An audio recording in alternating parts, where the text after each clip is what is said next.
భూమిపైన నివాసం చేస్తున్న ప్రతి మనిషికి ఖచ్చితంగా వెలుగు కావాల్సిందే. వెలుతురు లేకుండా ఏ మనిషి కూడా బ్రతకలేడు. ఎందుకంటే మానవుని జీవితంలో ఎప్పుడు చీకట్లోనే బ్రతికితే దానికి అర్థం ఉండదు. ఏ పని కూడా చేసుకోలేం కూడా. అదే వెలుగు ఉంటే ఉదయం కాగానే ఆ వెలుతురుని బట్టి మనం పని చేసుకోగలం. అంటే వెలుతురులో మన పనులన్నీ సమకూర్చబడతాయి. అదేవిధంగా వెలుతురులో మనం వెళ్ళేటటువంటి మార్గం ఎలాంటిదో మనకు అర్థమవుతుంది.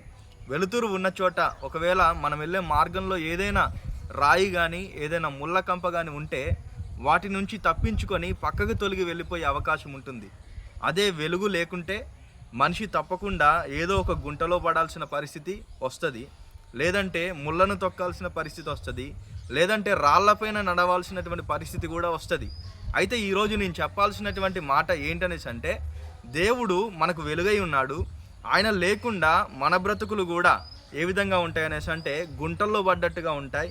ఆయన లేకుంటే మన జీవితాలు ముళ్ళ బాటలు నడిచినట్టుగా ఉంటాయి.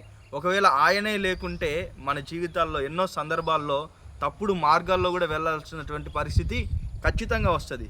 కనుక ఈరోజు ఈ మాట వింటున్నటువంటి నీవు దేవుడై వెలుగై ఉన్నటువంటి ఆ యేసుక్రీస్తు ప్రభువారిని నీ హృదయంలోనికి చేర్చుకో.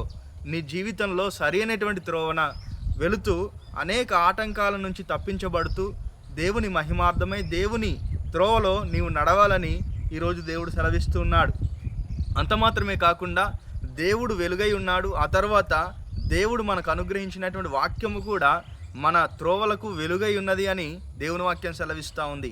కనుక క్రైస్తవునికి వెలుగు ఏంటనేసి అంటే రెండవ వెలుగు దేవుని యొక్క వాక్యము. ఒకటి దేవుడు మన వెలుగు, రెండోది దేవుని వాక్యము. దేవుని వాక్యము నీ జీవితంలో లేకపోతే నీ జీవితంలో వెలుతురు లేనట్టే, నువ్వు చీకటిలో బ్రతుకుతున్నట్లే.